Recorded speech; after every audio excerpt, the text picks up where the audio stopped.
Hello, everybody, and welcome to Scream Scene, the horror movie podcast where we watch every horror movie ever made in chronological order and then rank them from best to worst. My name's Sarah. And I'm Ben. Thank you for listening to us today. How are you doing, Ben? Pretty good. How about yourself? Doing all right. It's the holiday season, and I spent the day shopping. And looking for a specific book to no avail because it's a specific edition. And then the other thing that I did today was research about shrews. Yes, which you did entirely unprompted. Yes, because, how about you tell the fine folks at home what we are watching? Tonight we are watching The Killer Shrews from 1959, directed by Ray Kellogg. No relation. No relation to the person behind the cereal that was marketed as an anti-masturbation aid. I mean, he had like a whole operation. He had like a whole like wellness center spa thing. Yeah, it was a whole thing. But Kellogg was a wild dude, but no relation. No relation to Mr. Ray Kellogg. Correct. So we're watching The Killer Shrews, and I was like, you know what? The only thing I know about shrews is their depiction in Redwall, which is racialized as Roma. Oh, that's interesting and weird. I mean, so if you don't know Redwall, it's an anthropomorphic like rodent universe, and all of the rodents are like vaguely racialized, if I'm not mistaken, and also kind of like vaguely like moralized, like mice are always good guys and so on. Yeah. Good series, but you have to have that background so you don't internalize those things. But with that being my only context for what a shrew was, I was like, okay, well, let's actually figure it out. Sure. So I am excited to share shrew facts throughout the episode. Okay, well, what's a shrew? A shrew is a rodent that is smaller than a mouse. There are many different types of shrews, but the common shrew is based in Europe, kind of going all the way far left into like the UK, not quite going into Spain, so they're in like France and Germany and stuff. They're as far north as like Norway, and they do reach far east towards like the last 2/3 of Russia. Basically, my only context for shrews is like William Shakespeare using shrew as like a metaphor for an unpleasant woman, and like the adjective shrewish to describe, an unpleasant woman. So I don't know a lot about shrews, quite frankly. See, rats are large. Yes. So it makes sense that, people would point to shrews as being attached to like a feminine version of unpleasant person, sure. Right? They that kind of feminization tends to go to smaller creatures. Right. Okay. Shrews are also venomous. Okay. So they're small and venomous. So they're pests. They're absolutely pests. Yeah. Okay. Yes. Yeah, you just think of them as like small venomous mice. They're venomous because they can't see for shit. I see. Which also means that they have echolocation. Amazing. So this is a movie about giant shrews. Okay. But, in... rodents of unusual size? Yes. I don't think they exist. In the best sort of D&D tradition, something being described as giant is always, in proportion to what size it started out with. So these shrews are not like kaiju shrews. They are like the size of dogs, which compared to how big a shrew normally is a giant shrew. That's a little terrifying because shrews need to eat 200 to 300% of their body weight every day. Oh, wow. Which means that they could starve to death if they don't eat every few hours. Amazing. How long do shrews live? Like average mice, rodent. I have no context for what that is. Like, do mice live like 2 weeks? Do they live 5 years? Do they live 100 years? I have no idea. I'm realizing this now. We'll say 5 years. 5 years. Okay. I don't have the actual date in front of me. So if I was a shrew, I would need to eat like 800 pounds of food a day. Yeah. Well, it's a good thing I'm not a shrew. Yes. Especially because it's winter right now. Uh-huh. Their metabolism is so fast, they can't save up enough fat to hibernate. Oh. So without those kind of fat reserves or whatever, they, don't hibernate during the winter, but they also, can't eat that same amount of food every day because it's winter. Mm-hmm. What do you think they did as like an evolution, adaptation sort of thing? Well, so honestly, my first thought was if they're venomous, what if they like poisoned a human to death and then just like munched on its carcass like preserves style for months? But I'm going to guess cannibalism. No. Oh, they don't eat each other. Okay, what do they do? I mean, they might eat each other, but also point of fact, the venom is like they eat insects, maybe small frogs, smaller rodents, like they aren't going after large prey. Yet. That's where the giant shrews come in. No, this is wild, and this is why I'm making a point to bring it up. Mm-hmm. They shrink.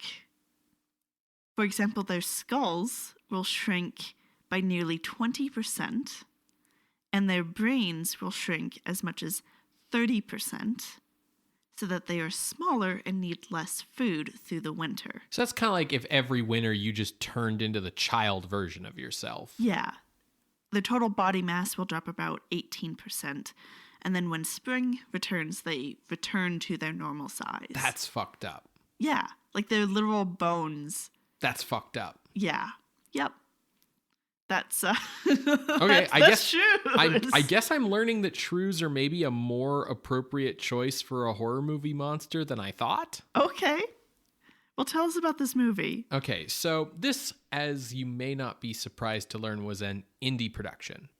A very indie production, like a regional, local kind of production. Wow. The primary financier behind this very indie, regional, local production was radio maverick Gordon McLendon, the man credited with perfecting the Top 40 radio format. This guy didn't create Top 40 radio, but he's the guy who popularized it.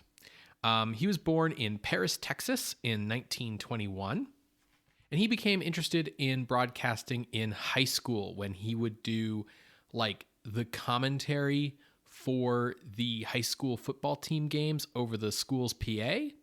Okay. So he was accepted into Harvard, Princeton, and Yale, and he was offered a scholarship for Harvard and Princeton.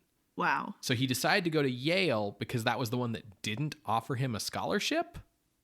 That's poor choice. This is some like, I'm going to pull myself up by my bootstraps. Yeah, this is some like, I don't take handouts shit. So he goes to Yale. He was an intelligence officer in World War II. And his first wife was the daughter of former Louisiana governor and controversial oil tycoon James Noe. After the war, using money from his dad, he bought a radio station in Palestine, Texas. And eventually, McLendon bought like just a large number of radio stations throughout Texas and gradually formed the Liberty Radio Network, which then became the second largest radio network in the United States.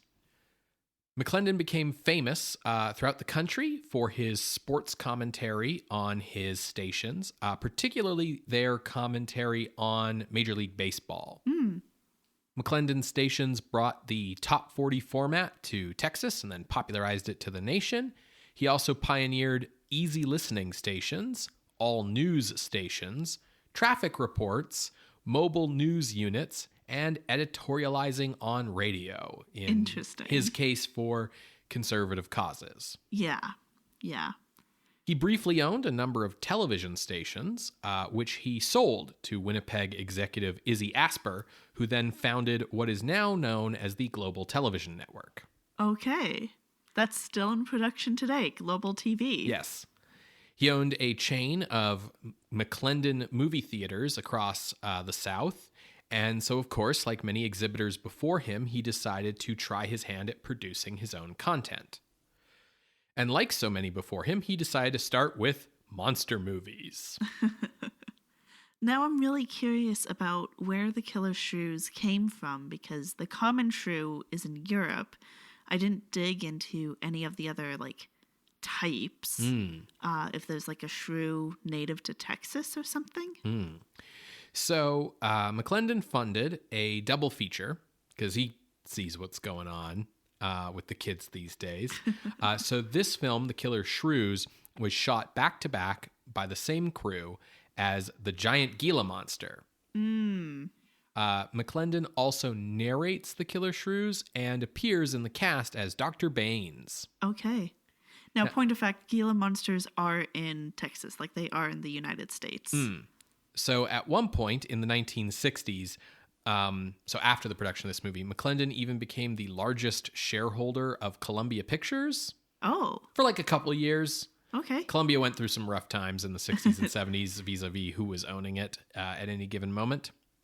Now, McLendon was a conservative Democrat because those of you in the listening audience with a knowledge of U.S. political history will remember that before the Civil Rights Movement, the Democratic Party was the right-wing party in the U.S., and it was sort of in the 60s with the Civil Rights Movement that the two parties switched. So he was a conservative Democrat. He ran for senator in 1964. He lost. I think he got 48% of the vote. And then he also ran for governor of Texas in 1968, but he pulled out of that race due to Democratic President Lyndon B. Johnson's left-wing policies and view on the Vietnam War. So he basically was like, this party isn't for me anymore, and he left the Democratic Party, which made him, not viable to be the Democratic candidate for governor of Texas. And he had a long career as a media mogul. At one point in 1985, he almost killed himself cleaning his .38 pistol at his ranch, but what he actually died of was cancer on his ranch in Texas in 1986. Okay. McLendon's partner in the financial venture to produce these two sci-fi monster movies was Ken Curtis, who would also go on to act in The Killer Shrews. Ken Curtis was born Curtis Wayne Gates in 1916 in Colorado. He was the son of a rancher and sheriff, quarterback of his high school football team, served in World War II, and then dropped out of college to pursue a musical career. Musical as in on stage? So initially, he was the lead singer for the Tommy Dorsey Band after Frank Sinatra went solo from that group. So he was brought on to replace Sinatra in 1941. Tommy Dorsey is the one who changed his name to Ken Curtis. He recorded with a bunch of different bands throughout the 1940s. Columbia Pictures signed him in 1945 to appear as a singing cowboy. And after he married director John Ford's daughter in 1952, he appeared often in John Ford and John Wayne projects. After years of movie and TV appearances throughout the 1950s and 60s, he got his most notable role when he joined the cast of Gunsmoke in season 13 in 1967 as one of Marshal Matt Dillon's deputies. He actually has the title of the longest-lasting deputy on the show with an 11-year run. Nice. Yeah, I was about to give context to, yes, that's season 13 out of 50. Yeah, Gunsmoke was on for a very long time, folks. Ken Curtis passed away in 1991. Wow. So we've got some money and we're going to make some monster movies. Well, the thing about monster movies is you need special effects. Yes. So who are you going to get to do your special effects? Paul Blaisdell. Nope. We're going to get Ray Kellogg, who was the head of the special effects department at 20th Century Fox. Oh. Born in 1905 in Iowa, Edgar Ray Kellogg got his start in movie making when he served in the field photography branch of the OSS during World War II. That's the precursor to the CIA, for anyone who doesn't know. And he was one of the camera operators for the OSS during the Nuremberg trials. During the war, he met John Ford, and they became buddies. And so after the war, he went to Hollywood, becoming involved in special effects photography. And by 1954, he was head of special effects at 20th Century Fox, working on such films as The Day the Earth Stood Still, Titanic, Inferno, The Robe, Prince Valiant, and actually most of Marilyn Monroe's films for 20th Century Fox. Oh, interesting. Yeah.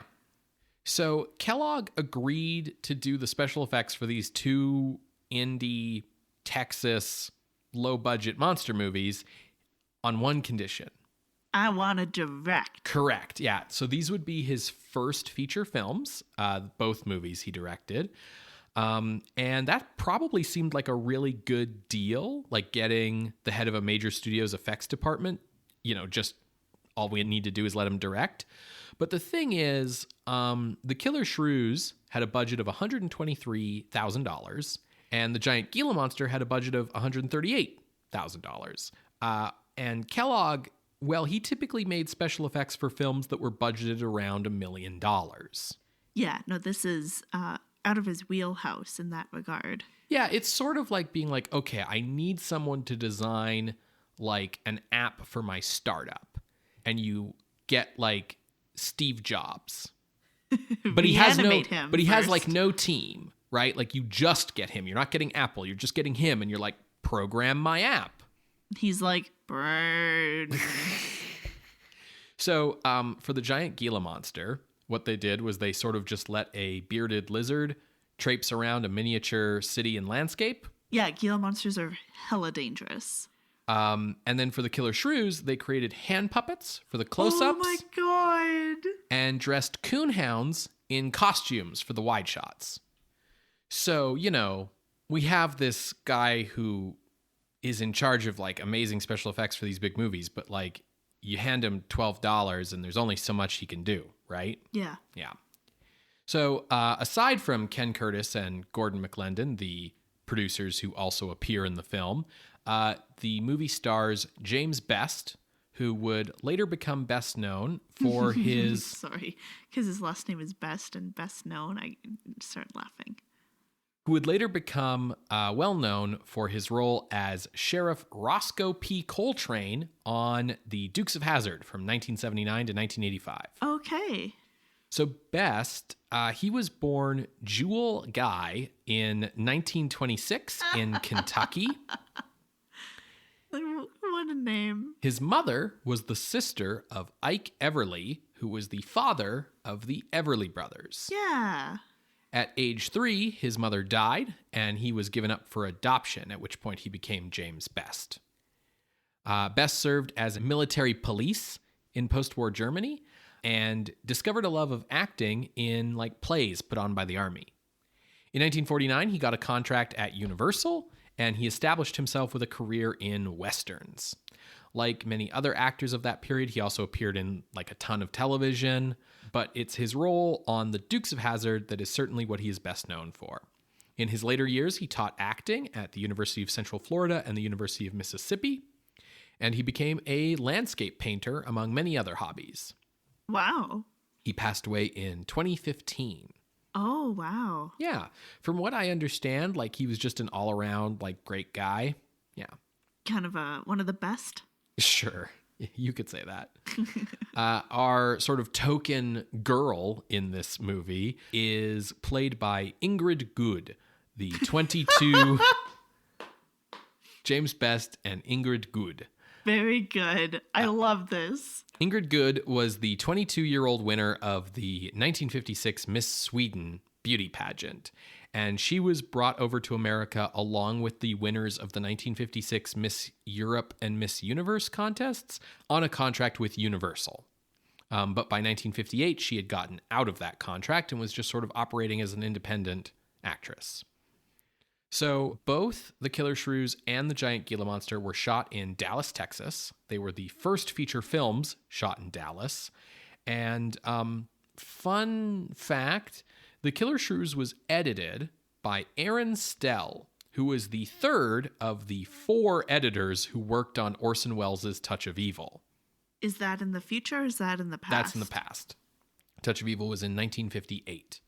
Stell was the, I want to say, first editor brought on after control of the movie was taken away from Orson Welles. But yeah, there were ultimately 4 people who worked on that movie. Stell was number 3. Okay. And I have also confirmed that there is a shrew native to Texas. It's the southern short-tailed shrew.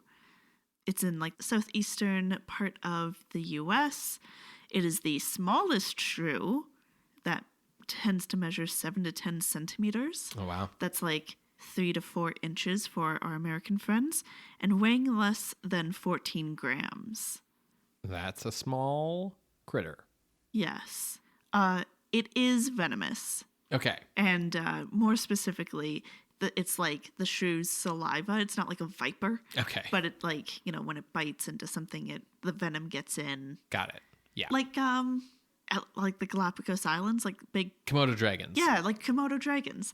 Damn, shrews are like Komodo dragons. Yeah, see? This is why if they're big, they're scary. Yeah. They still use echolocation. They can breed quite quick, but that makes sense because they are rodents. And I'm not seeing anything about them getting super small during winter, maybe because Texas doesn't really have winters in the same way. But yeah, there you go. The Texan shrew. So, initially released on June 25th, 1959 in Texas, the double feature did so well, it ended up being nationally distributed.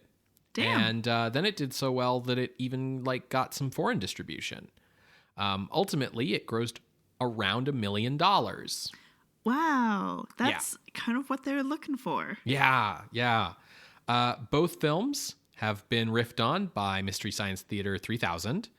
They've also both received numerous cheap DVD releases because they are in the public domain.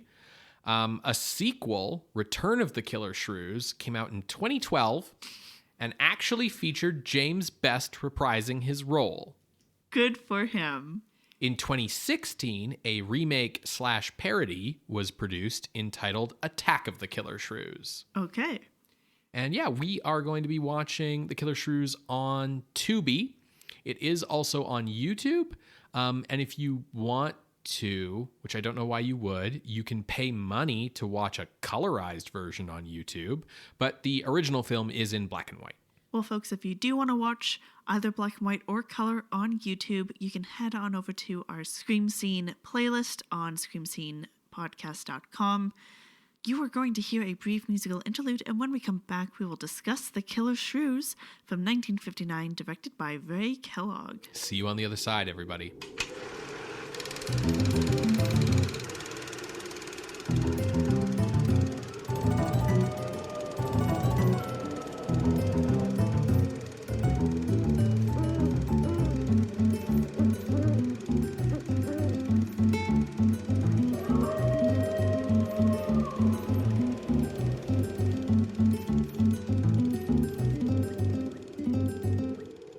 Welcome back to Scream Scene, everybody. We just finished watching The Killer Shrews from 1959, directed by Ray Kellogg. Sarah, what did you think? Interesting. Not hugely good, but it did spook us a couple times.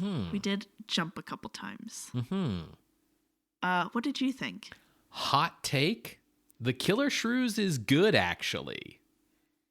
You would have been one of the people in line to see this multiple times so it could make $1 million? Yeah. Each with a different date. I don't know if I would say it was great, but, yeah.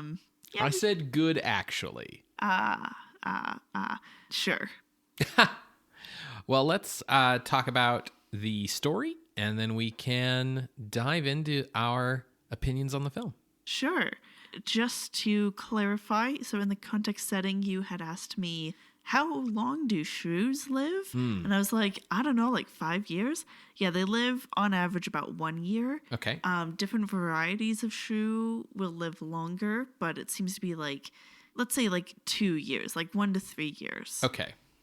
So when we open, we see Captain Thorne and his first mate, Rook, and they are arriving to an isolated island with supplies for a Dr. Craigus. This is the first time that they've done this route. They land on shore, and Dr. Craigus meets them. He's like, yeah, I'm hoping my daughter Anne can go back to civilization when you leave. But Thorne explains, like, actually there's, like, a really bad hurricane on the way. Haven't you heard about it? We can't leave right now. We need to stay the night. Now, Craigus, Anne, and Jerry is here as well to, escort them. And everyone seems like a little worried and a little concerned that they can't leave till morning. But okay, it's a hurricane. Rook goes back to the boat to prep things for the hurricane, while Thorne goes with Craigus, Jerry, and Anne back to their house. And we learn a little bit more about everyone's relations. So Craigus is father to Anne. Jerry and Anne used to be engaged. And Craigus is here doing research with shrews, with Jerry as an assistant, Dr. Baines as an assistant, and kind of keeping the house in order is Mario. Now, everyone, but particularly Anne, is very jumpy and cagey about Thorne leaving after dark, and we learn at gunpoint, Thorne tries to leave, and Anne grabs a gun and says, like, you're not leaving, and here's why.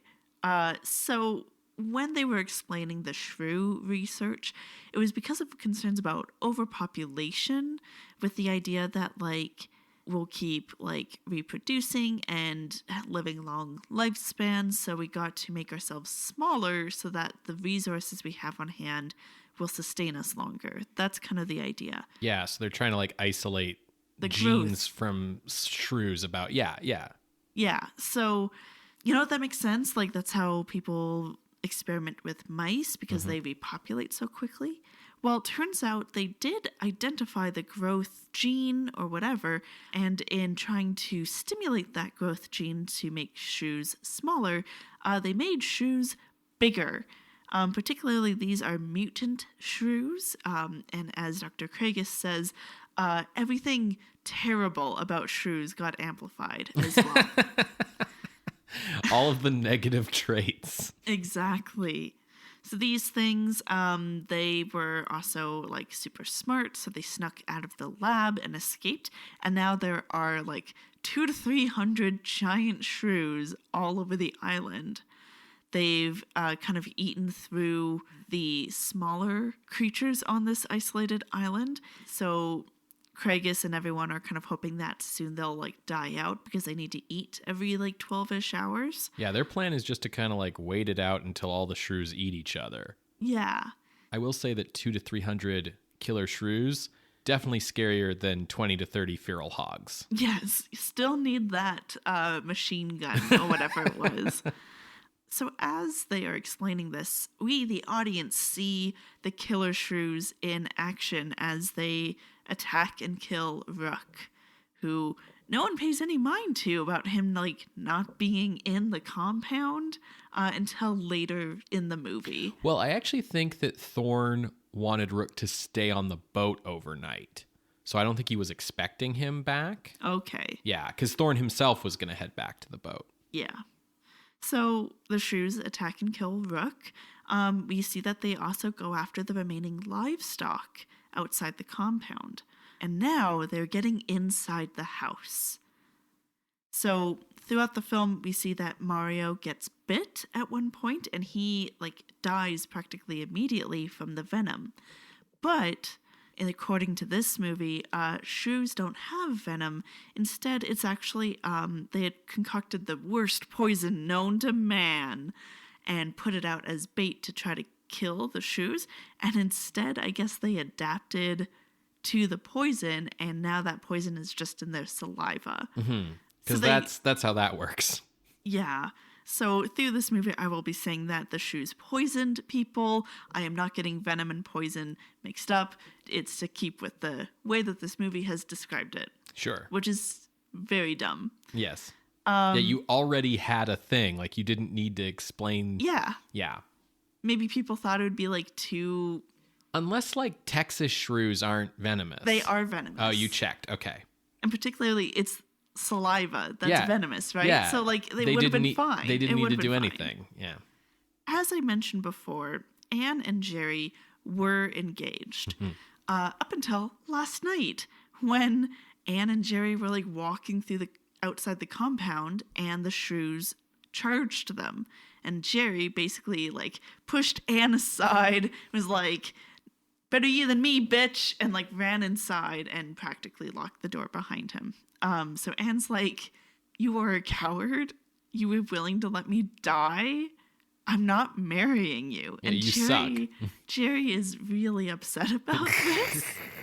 And now that Thorne is around, clearly, he is his romantic rival, and Jerry just has it out for Thorne.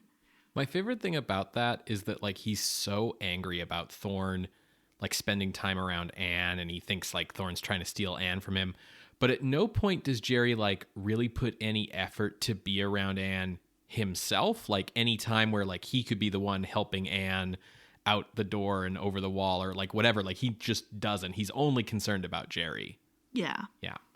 So it's established in the film that shrews, including these giant shrews, are nocturnal. I don't know if that's true or false, but that's how it is in the movie.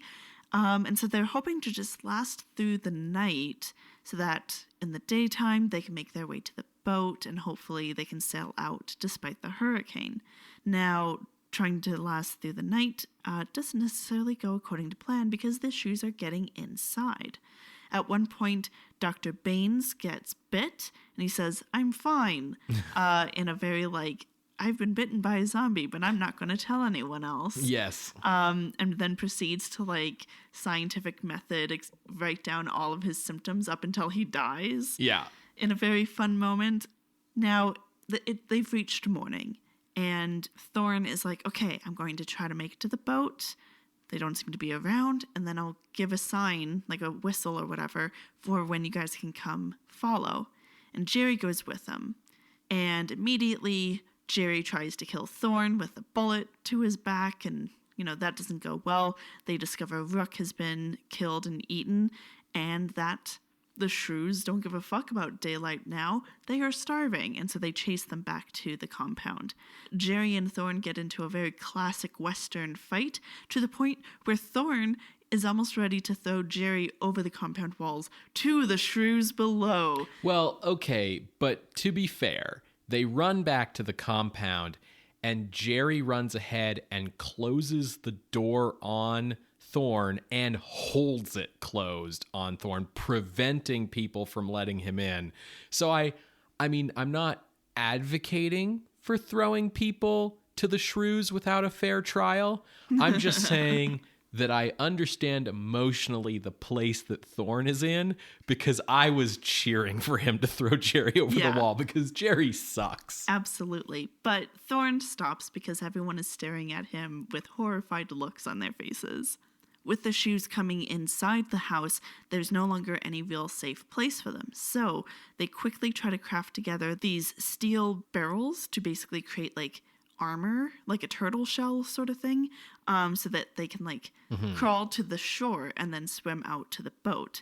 Now, Jerry, for not really any real reason, maybe because he can't swim, as is established earlier, and, like, I don't know, whatever. It's because he's a coward. It's like he acts just on impulse. Sure. So he climbs up to the roof and he's like, I'm not going with you guys. And so Anne, Craigus, and Thorne go into the steel barrels. They start walking and they make it to the shore. Jerry realizes his mistake when he is all alone on the roof and tries to follow and gets eaten. Thorne, Anne, and Craigus make it to the shore, they swim out to the boat, and now they are safe. And Craigus is like, well, we'll soon see what the results of overpopulation without adequate resources looks like. And Thorne looks at Anne, and Anne looks at Thorne, and he says, I'm not going to worry about overpopulation anytime soon. And then they make out. Mm-hmm. The end. Yep.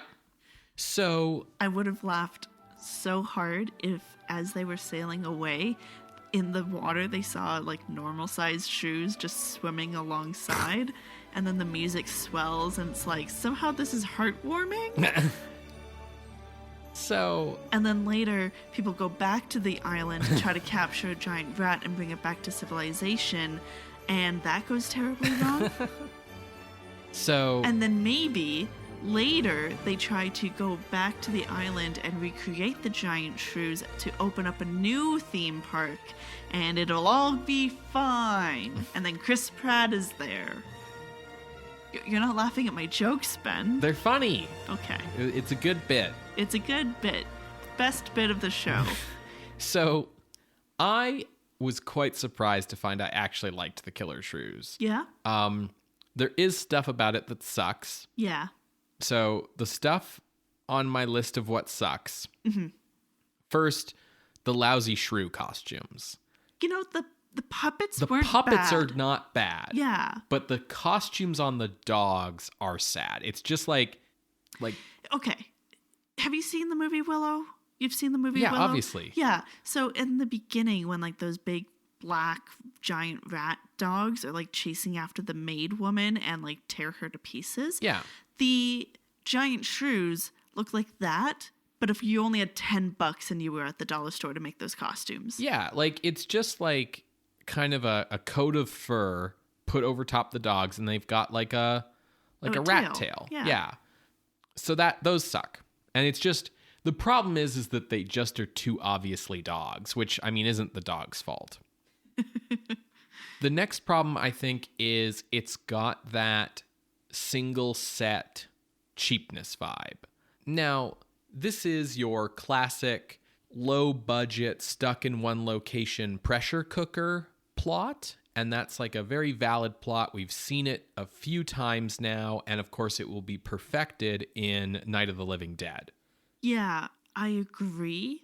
And I think that, like, it's not necessarily the fact that they are only in one set that makes it feel super cheap. It's that these sets are, like, bare walls. Yeah. And are barely, like, held together with, like, spit and tape.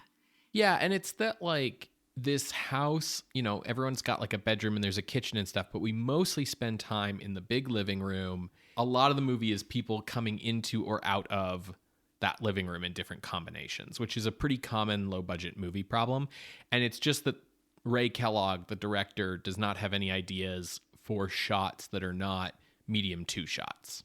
Yeah, he's competent, but he's not envisioning any unique shots here. Yeah. I mean, it's his first film, but yeah, it's... I think he does do a good job with shots of particularly the puppets. Yeah. And the way he uses those in close-ups. And then the last thing on my list of things that suck about this movie is... racism? Yeah, so Rook, who dies first, is black. And he is very much the, like, old-timey, real, yikes, like, black sidekick character with kind of the classic racist, like, lingo of that kind of character and the very, like, you know, subservient nature.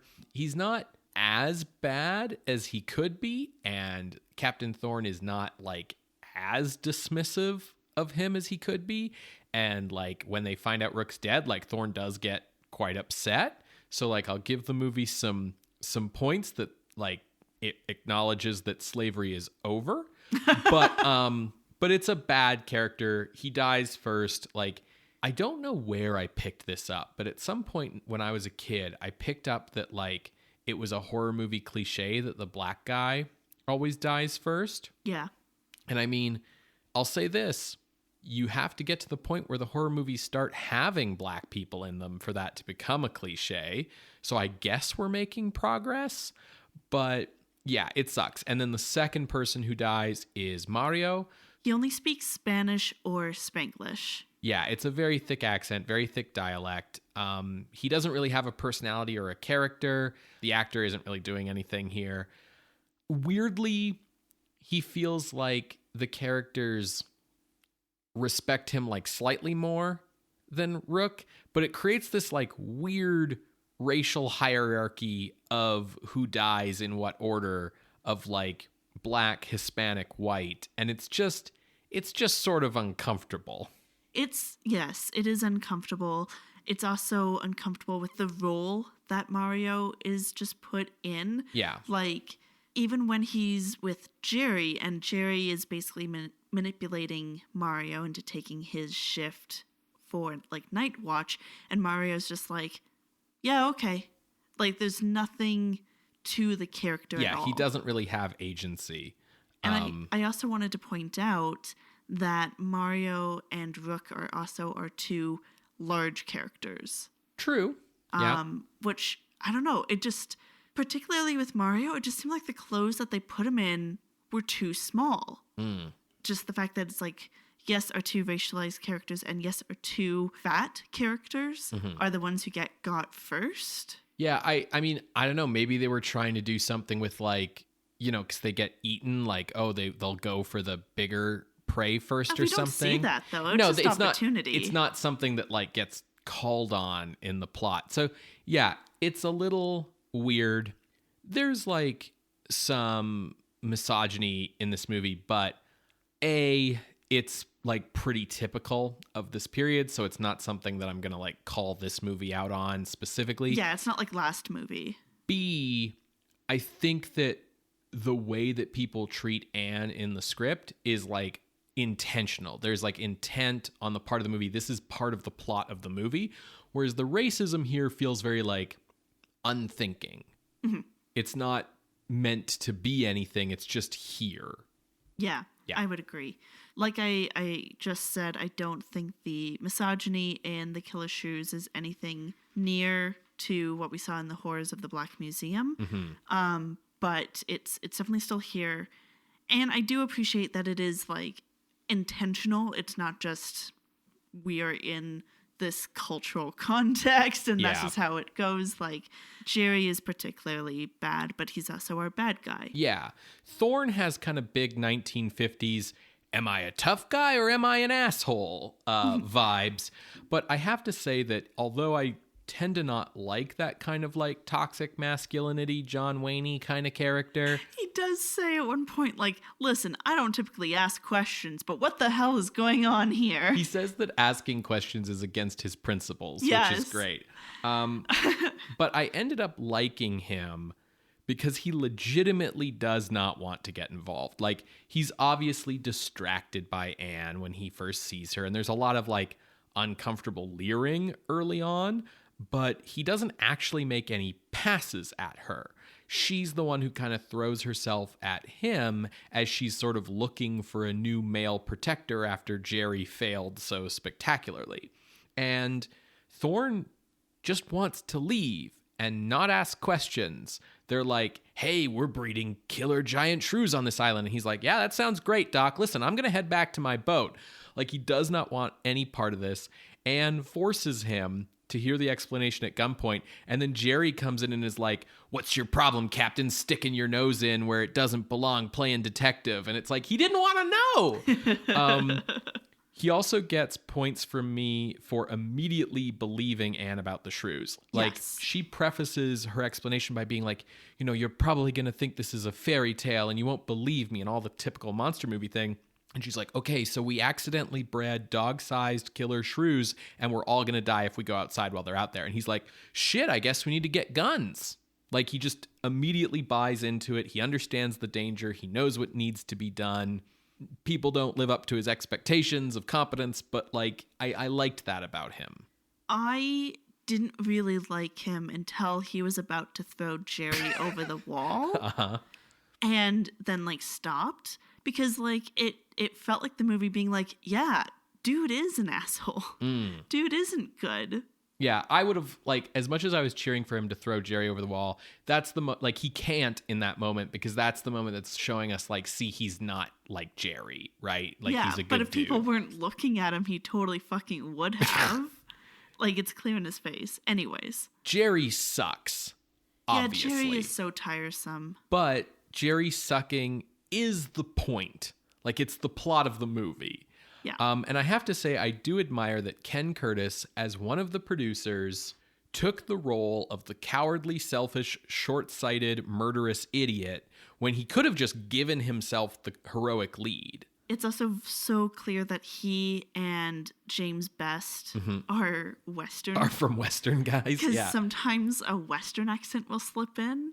But then also whenever Jerry is like running for action, it's like when someone runs into the saloon in the middle of a brawl and like, you know, they're slightly squatting, they're ready to jump in. Yeah, like it's a little comical. The body language is very much like, it looks weird when you're not wearing a shirt that has tassels down the sleeve, basically. But yeah, I think Ken Curtis does a great job in the role of Jerry. Like, he is believable as this cowardly piece of shit. And I think James Best acquits himself well as Thorn. He's got this vibe of being just exhausted from having to keep a bunch of emotionally charged idiots alive alongside himself, which you said it was very much like Kurt Russell in The Thing. Yes, that is totally the vibe I get from him. Like, if you put a big giant beard on him, he'd be Kurt Russell in The Thing, which is, I think, why I ended up liking him, because it was like, okay, I can see how this character has continued as an archetype through similar kinds of, you know, we're all trapped in one place with a monster style horror movies, right? Yeah. Kurt Russell would have thrown him over the compound, though. Yeah. Oh, totally. The other people in the cast are more amateurish, but I do think that Ingrid Good avoids embarrassing herself, and the little jokey references to her accent I thought were quite funny. Fun lampshading. Speaking of our actors here, so Dr. Baines is played by that announcer guy. Gordon McLendon, yeah. We also hear him in the opening before the credits with the, saying and setting the context that basically giant shrews are moving southward from, Canada. From Alaska, yeah. Alaska. And they're, invading every last place, which is not what happens. Not the plot of the movie at all. No. What? So I just wanted to call that out. Yes. That, clearly it was done for, jazzing up the title or something like that. Or this is the origin story? Yeah, and that somehow the shrews all swam to Alaska and then made their way south from there. No, you see, Ben, we're in the Cold War. So a USSR submarine came to the island, grabbed the killer shrews, took them to Russia. They ran across that frozen walkway. The land bridge that isn't there, yeah. Yeah, and then through Alaska and came down that way. So speaking of Gordon McLendon in this movie, it did crack me up that every time he talks, I was like, yep, you're from radio.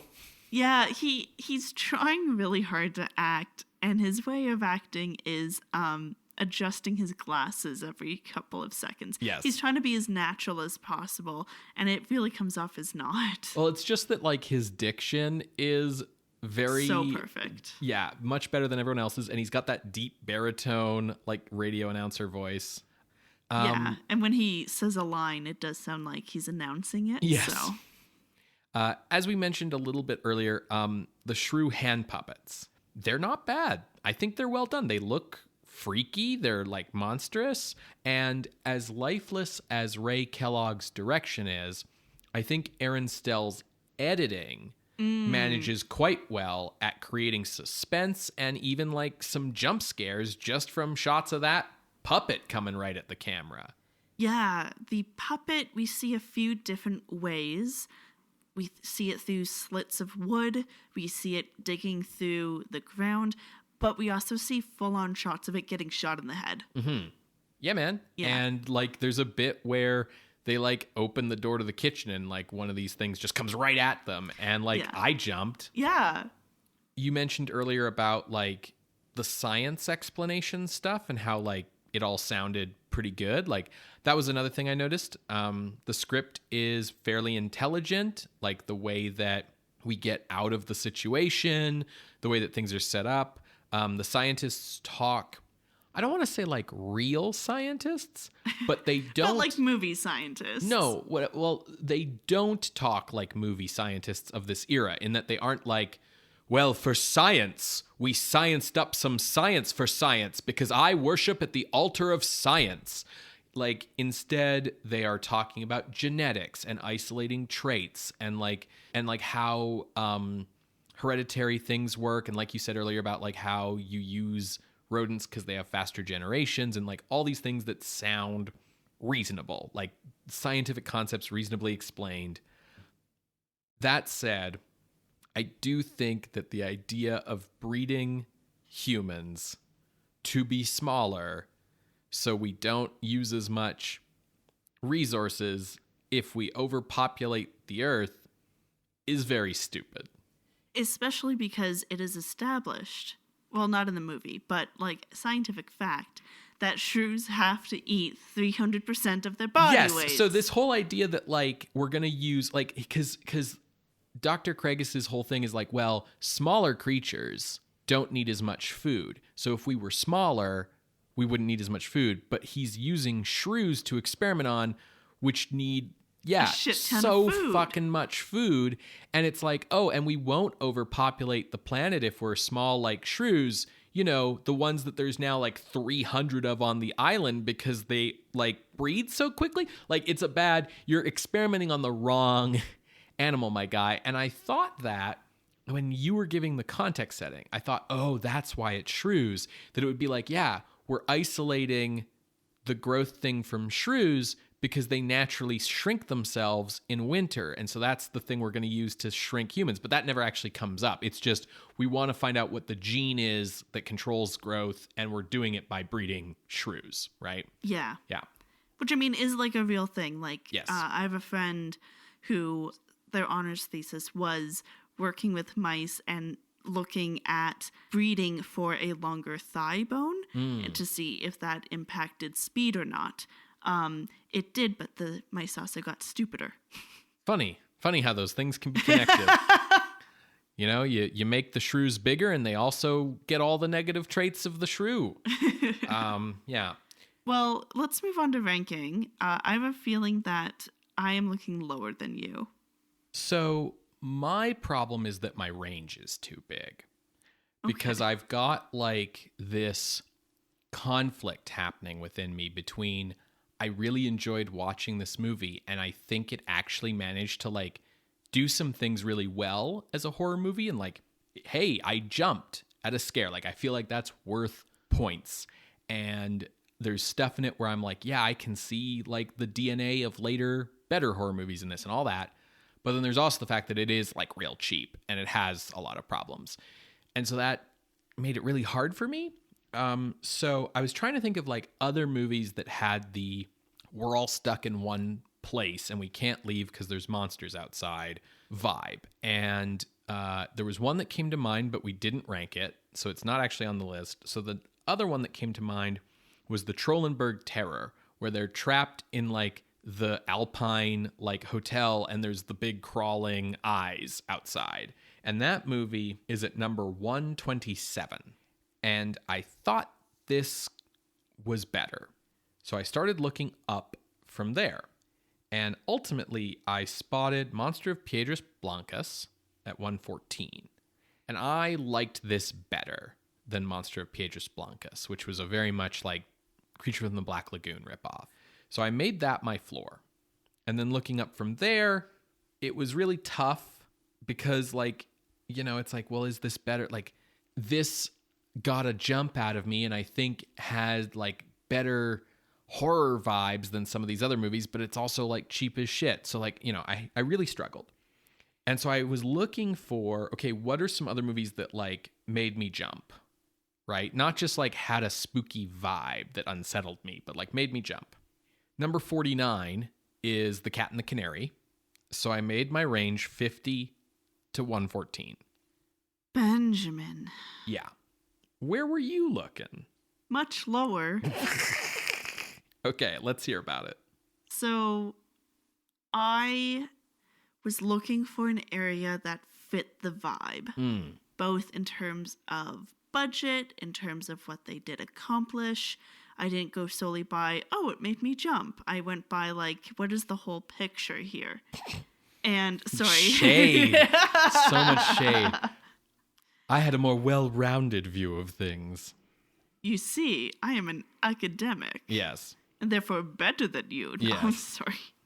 You have the master's degree. And I was like, okay, but like, I really needed a spot to anchor myself. So I was like, okay, well, what movie had kind of neat effects and struggled a little bit with the story or something?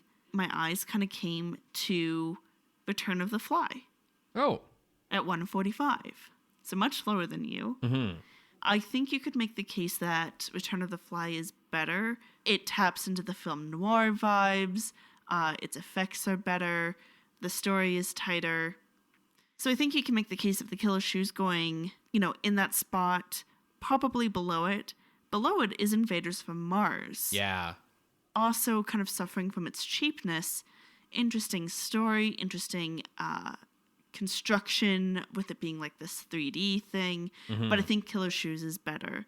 So this is kind of the area I was looking in, though I didn't have a set spot. Okay. So you kind of glossed over, in my opinion, what made Killer Shrews better than Trollenberg Terror.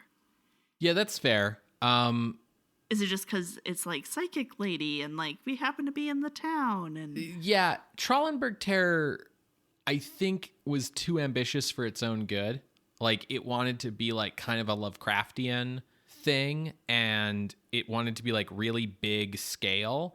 And I think this movie did a better job of like creating the same kind of like confined area like feeling on a lower budget and kind of recognizing the limits of that lower budget. But on the other hand, like, you can award points for ambition. I will say that the midpoint between my floor and your ceiling would be number 129. the Ghoul. Which is the Ghoul. Above and below that are Beast with Five Fingers and Dead Man Walk. Dead Man Walk, I think, is the one about making a zombie army. No, Dead Man Walk is what if Dracula and Van Helsing were brothers. Yeah. And the Ghoul? The Ghoul is what if the Mummy was an old Dark House movie. And then we have Beast with Five Fingers, and then 127 is Trollenberg Terror. The Beast with Five Fingers, it suffers a lot from that joke ending. Yes. But the effects, Ben. True. Very true. I think I was probably looking too high. Got that on record, folks. Looking down from there, my eyes come to like My World Dies Screaming at 139 and Zombies of Moratau at 140. Yeah, Zombies of Moratau feels comparable in, like, we're stuck on this island. These zombies just blink out of existence. Oh no. I do feel like My World Dies Screaming is maybe a little better, even though it, like, also suffers from cheapness, but it has a lot more grounding it. Yeah, it's gimmicky, but they're like trying to do something. I think that's a good spot for it, actually. I feel like it's comparable to both those movies, and you can see the pluses and minuses compared to both. But the fact that these shrews don't blink out of existence, like, it feels like a legitimate threat, whereas the zombies didn't in that movie. No, not at all. Okay, cool. Yeah, I'm good with that as a compromise spot.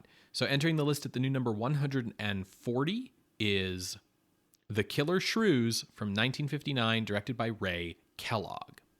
If you would like to see this list, you can go to our website, screamscenepodcast.com. There you can find links to the many episodes that we have mentioned today, as well as our appeals box. If you would like to contest this or any other ranking, you can drop us a line through our Ask box on Tumblr. You can reach out over email at screamscenepodcast@gmail.com or over Twitter @_screamscene. We are also on Hive @screamscene, but we have not posted at all. Yeah, I am getting increasingly uncomfortable staying on Twitter, even as the website manages to keep staying alive against all odds. Yeah. The clattering of its like heart against the rib cage is certainly there. It's taking longer than I thought. So Scream Scene updates every Wednesday on Apple Podcasts, Google Podcasts, SoundCloud, and Spotify. You can subscribe to the show using our RSS feed, and listen to it on whatever app you prefer.